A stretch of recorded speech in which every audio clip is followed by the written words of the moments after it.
Sir time হয়ে গেছে sir, আমি এবার বাড়ি যাবো স্যার। বলছি আজকে তো কাজটা কম আছে।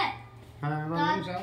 তুই এই করে এই কাজের সব ছেড়ে দিগা, খাতা বাতা আছে সব সব মাইনে নেবে না, সব ঠিক করে দিগা এগুলো। ঠিক আছে স্যার, টাইম বেশি হয়ে যাবে তো স্যার। ওটা করে দিয়ে যাবি, তারপরে ছুটি হয়ে যাবে। আজকে কাজ কম আছে খুব। ঠিক আছে স্যার।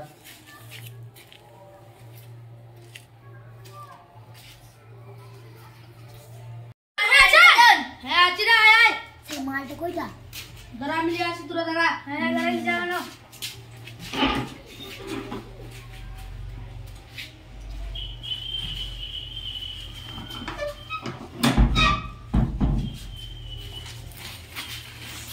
স্যার ওটা কি দিলেন স্যার? ও কিছু না। স্যার ও মাল প্রচার করছেন স্যার, কোম্পানিতে শেষ হয়ে যাবে স্যার, এরকম করে মাল যদি দিলেন স্যার। না না না, ওইসব কিছু করে না, তুমি নিজে কাজ করো। আমি তো একটু স্যার এই মেশিনটা খারাপ হয়ে গেছে বলে মেশিন দেখাই দিলাম স্যার, এত দেখলাম মাল প্রচার করে দিচ্ছেন স্যার। ও মাল নয়। মাল নিয়ে গেল স্যার। ঠিক আছে স্যার, আমি মালিককে জানাই দিই স্যার। না ওসব বলবে না, তুমি আমার টাকা দিছি। স্যার আমি টাকা দিয়ে বিক্রি যাবো না স্যার। না টাকা দেবো তোকে। মা কত টাকা লাগবে মুখটা বন্ধ করতে? স্যার আমি টাকা নেবো না স্যার।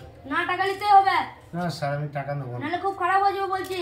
না স্যার আমি টাকা নেবো না, আমি সার করছি সবাই, আমি মালিক। খবরদার, আমি পায়ের মালিককে জানিয়ে দেবো। বাড়াবাড়ি হয়ে যাচ্ছে। না স্যার। বেশ স্যার, আমি রেখে দিয়ে যাচ্ছি, আমি আজকে আর থাকছি না, আমার ডিউটি শেষ হয়ে গেল স্যার। আমাকে বলবি না কিন্তু। ঠিক আছে স্যার, কালকে এসে চিন্তা ভাবনা করে সার করবো স্যার। বেশ থেকে আজকে দিনটা দিলাম, যা হ্যাঁ স্যার, ঠিক আছে স্যার। মালটা দিয়ে যা। হ্যাঁ স্যার, এই রাখছি স্যার। ভালো রকমের মাল দেবো, কাউকে বলবি না। ঠিক আছে স্যার। ঠিক আছে। পায়েল তো সব মালগুলো দেখে এলো পাচার করা, তাহলে আমাদেরকে চাপ দিবে ওপর থেকে, তাহলে তোমারও চাপটা পড়বে আমারও চাপটা পড়বে, তাহলে কি করে হবে? আর একটা ব্যবস্থা করতে হবে। ও তো টাকা নিয়ে মুখ বন্ধ করা মেয়ে নয় রে। কি করি?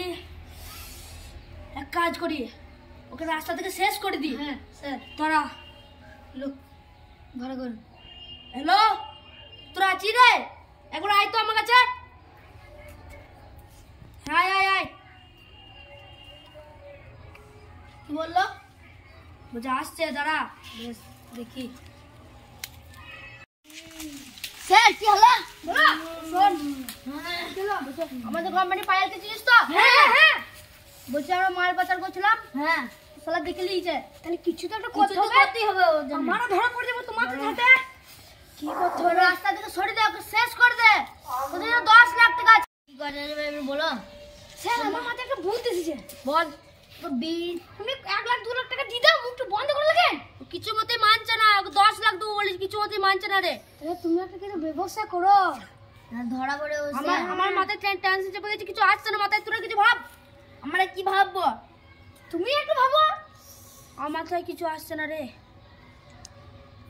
এক কাজ কর, নেটকে রাস্তা থেকে সরিয়ে দে একবারে। সরিয়ে দিব? হ্যাঁ বেশ, কাজ হয়ে যাবে। বেশ, হ্যাঁ তারপরে আমার উপরে ছেড়ে দিবি সব। বেশ বেশ, এটা করতে পারলে তোর জন্য 20 লাখ আছে। বেশ বেশ বেশ বেশ, আমরা আসি তাহলে। ঠিক আছে ঠিক আছে। বেশ, এই বাপকে আর মাকে হুমকি দেখান, নাহলে ওই মেয়েটা চুপ হবে না। তুই চুপ, আমি যা ভেবেছি ভালো জন্যই ভেবেছি, তুই চুপ। বেশ বেশ স্যার। আমাদের ভিডিওটা ভালো লাগলে একটা লাইক করে দেবেন, শেয়ার করে দেবেন, একটা কমেন্ট করে দেবেন। আর খুব জলদি আমাদের পার্ট 2 আসতে চলেছে, ওর জন্য সবাইকে ধন্যবাদ জানাচ্ছি। আর ভালো থাকেন, সুস্থ থাকেন।